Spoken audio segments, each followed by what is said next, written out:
right, here we go, baby bash. Hey, I made it. What it do, baby? Welcome to VladTV, long overdue. Yeah. I'm so glad we made it, though. Yo, we got what I feel is one of the greatest Bay Area hustlers of the last 20 years, who's been consistently putting out product, changing the game, reinventing himself, and consistently staying in the forefront. Good call. That's a great call. I like that. Yeah. I mean, it's well been earned. Quite a journey. It's been a journey, put in a lot of work, took a lot of losses, made a lot of sacrifices, got a couple of breaks, you know what I'm saying? Stayed real, never stepped on no toes, stayed solid. I never crossed nobody up. I don't owe nobody no money.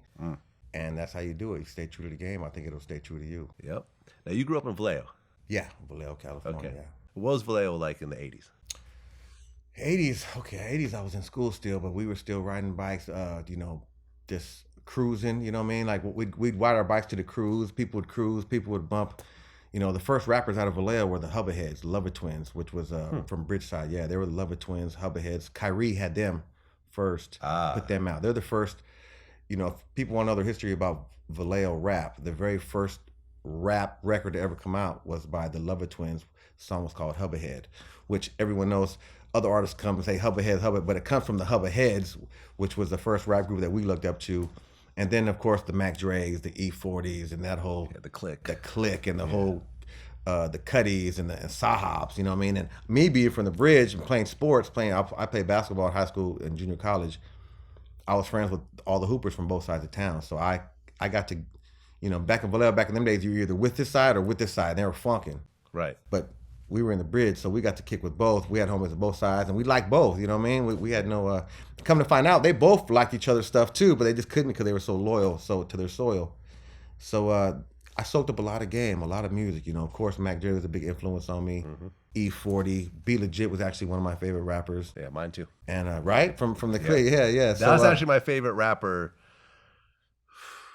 Can I say it's my favorite rapper out the Bay? I mean, because I love Too Short as well. I mean, but it's definitely top three for me. I remember Too Short used to drive by our high school, dog. It's crazy because we went to Hogan High, and we'd be in school. He was older. He'd come by and drive through our little parking lot looking for hoes and shit. It'd be a big old thing. Too Short's out there, you know what I mean? It was a big old thing, and it was crazy. That's so yeah. I mean, Vallejo. So and of course, I was friends with In Too Deep, JT, TL, and that was a whole nother episode in itself. You know what I mean? We were we were like the Mexican side of Vallejo, because Vallejo, was known for the hardcore blacks, but we had hardcore Mexicans, hardcore Samoans, hardcore Filipinos, hardcore white boys, white boy Roys. So Vallejo was such a melting pot, but the game was so thick in there. Shout out to the Mac, the game was thick. That was the first rapper from the Crest that Kyrie had put out. Right. I mean, you mentioned In Too Deep. Back to the Hotel, I remember it was just a monster smash in the early 90s. Oh my God, huge. I was playing college basketball. I was playing at Solano College, and I remember when it came out, it was like, it went from they were trying to be struggling rappers, trying to make it, to the next day it was on KML 10 times a day. Right. I mean, it's a hit record. And next thing you know, I'm hanging out the studio. That's kind of what got me really into it, because when they were doing it, I was kind of in the, writing my stuff up, keeping it low. And then I'd show them some of the stuff. It's funny because I don't know if this actually made the cut or not, but when Mac Dre was later arrested for the bank robbery, when he got on the stand, and whenever like the prosecutor would ask him a question, he'd be like, so Mr. Hicks, what happened after you got out of the car? Well, we went back to the hotel. And he just kept doing that over and over again, to the point where the jury started laughing. The judge had to tell him to stop doing that. That is so funny, because him and JT are real close. Me and Dre and JT, we were like, for some reason he gave us respect. Like Mac Dre, but in the behind the scene, behind the cuts, me and JT got a lot of love from Dre. We're good. That's why I've done like 10 songs with Mac Dre. I could put out a Baby Bash Mac Dre compilation right now, and you know what I mean, the best of. We've done so. I was on the Rompilation. He let me on the very first Rompilation, the first one that made all the noise. And that's when I was Baby Beach. I was Baby Beach before I was Baby Bash. So everyone just assumes you're Mexican, but you're actually half Mexican. Yeah, half Mexican, white. Half white. Yep. My mother's full-blooded Mexican and my dad's full-blooded white. But I was raised Chicano because my parents were heroin addicts. So they was in jail and gone. So my grandparents, the whitest side, raised me. So all I really know was growing up Chicano, you know what I mean? It's all my family around, and that's how I grew up, you know what I mean? So, I love my roots, you know what I mean? But, I don't run around, trying to preach the choir to everybody about the revolution or nothing like that. I think, all races have the good and bad, Yeah.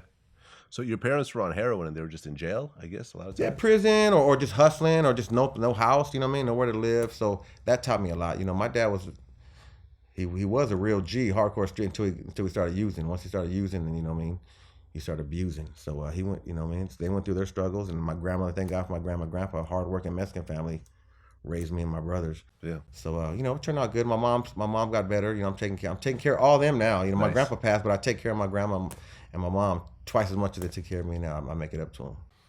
Now, you mentioned at one point that you started selling speed. Crank, yeah. Crank. Meth, crank. That was a thing in Vallejo? Glass. Yeah, back I was selling it when it was crank. Before it was called meth, it was called crank. I used to get the plug, the peanut butter, the cotton candy. And it was, when I was playing college basketball. In high school, when you get to varsity, when you're in 9th and 10th grade, you think you're going to go to the pros. Then you get to college and you figure out, man, I'm probably not going to go to the pros. You know what I'm saying? I'm not that good. So I got started hustling. So I had some friends who hooked me up, some family members that hooked me up with the crank, good price. So I was, hustling that around, getting it in. You know what I mean?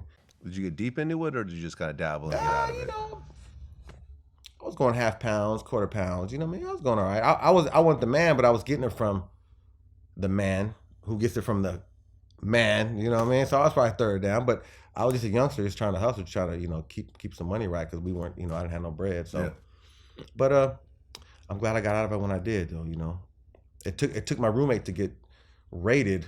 They raided it, me and him had a place together. They raided it, and I stayed in Texas. I never went back. Just never went back. Never went back. So hope they ain't watching me now. I got no warrant. I've checked my warrants. I got no warrant. So you know what I'm saying? Well, it's past statute of limitations anyway. Yeah. It's fine. Okay. So, what made you really start taking the rap seriously? Well, like I said, In Too Deep blew up with Back to the Hotel. I was real good. Me and JT, who's also JT's half Mexican, half white. Right. So his Mexican side and my Mexican side grew up together in Vallejo. So we kind of like family, even though we weren't blood, we were kind of family. And when he blew up with In Too Deep, Back to the Hotel, I'm thinking like, man, I could do this, because I was writing. We'd always write jokes, mama jokes, and your mama's so fat, she looks like shit. Your mama's so fat, nigga, she ain't shit. We would clown with each other. So because we were like, that's the Crest Side shit, the Mac Dre and the Miami the Most. They would come and just sig. And once I started doing it, I started showing people, and they liked it, and they started liking it. And then it got to the point where they'd ask my opinion. What do you think about this song? So they're all recording, and I'm just chilling. They would ask me, what do you think about this? What do you think about that? And they would ask my advice, and I said, man, they must really think I know my stuff. So I started writing hooks, singing hooks first, melodies. I was in a group called Pot and a Deuce. Right.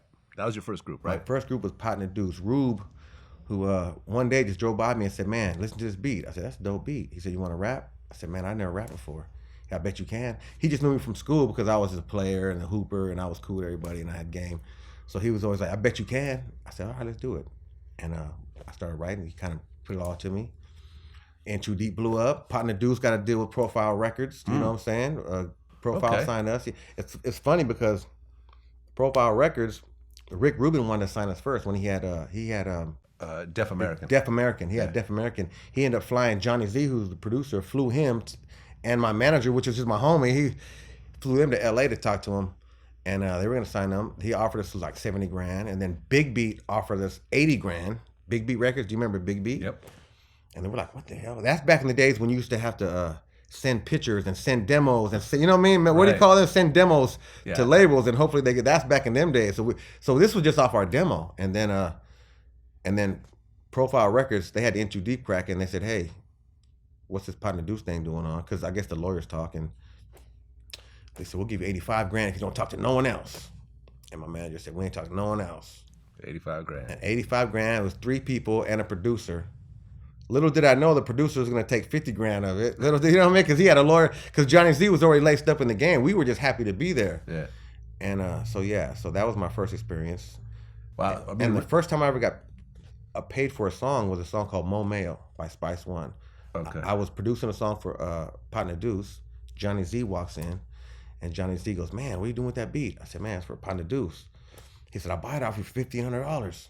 I'm like, nigga, I ain't got no money. I got 1,500 cents. Hell yeah. So I gave it to him. He in turn maybe signed these papers and everything, you know, signed the speed over 1500. He in turn started Spice One when he was on Jive for the 1870 he wrote for $6,000. So that's the first time I ever really got some of my own money off the off music, and it was a production beat called Mo Mail. The song is called Mo Mail. You can look it up.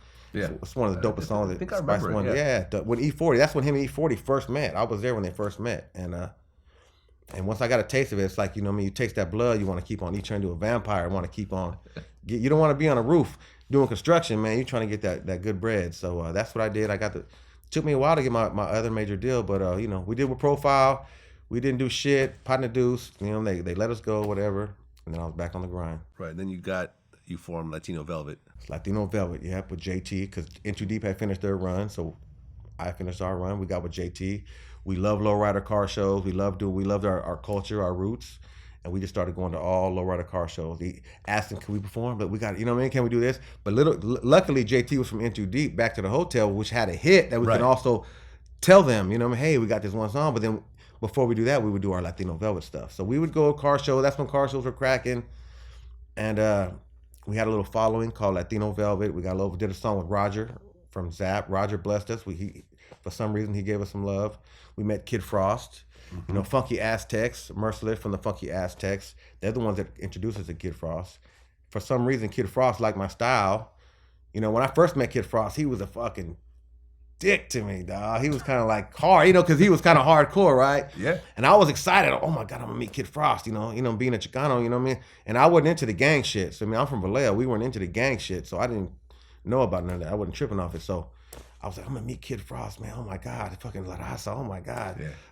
We meet him and shit. Hey, this is Baby Beach. What's up? And he's like, what's up? You know, I'm like, this guy. So he didn't really talk to me the whole time. And right before I left, I said, here's a cassette. This is what I do. Put my name and phone number on it. Yeah, whatever. He's with some breezes and shit. So next thing you know, about a week later, I get a fucking text. I mean, a beep. That's when I had beepers and shit. Pagers, yeah, pager. And I want you to come to LA, man. Help me write some stuff. Because I write. Like I said, I write the hooks and all that, create the shit.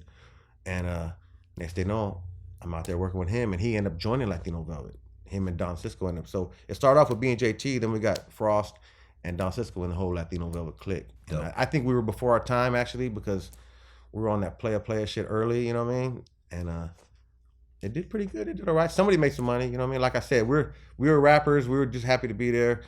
You know, we had the labels or whatever. Like I said, we didn't really know the money situation. So somebody made money, but we had a good time.